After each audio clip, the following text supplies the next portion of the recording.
Numri i personave të hospitalizuar nga zjarri në Koqan kalon mbi 160 deri 170, përfshirë dhe ato që janë mjekuar në spitalet private.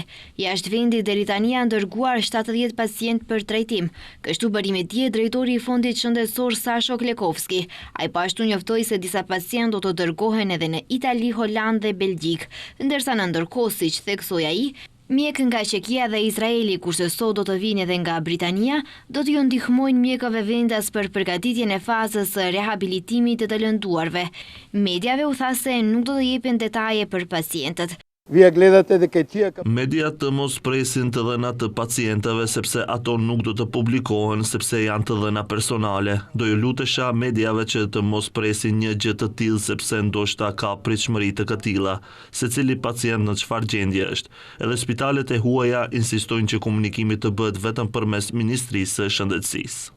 Ndërkaq drejtori i spitalit të Shtatoris Sinisha Stojanovski tregoi për gjendjen e pacientëve të shtruar në këtë spital dhe lëndimet që ata kanë.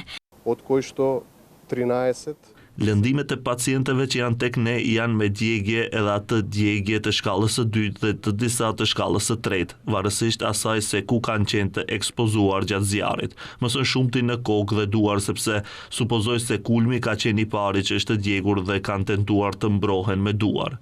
Pjesa e dytë e lëndimeve që e bën serioze pasqyrën klinike janë thithja e tymit, pjesa e tretë kanë lëndime traumatike dhe fraktura.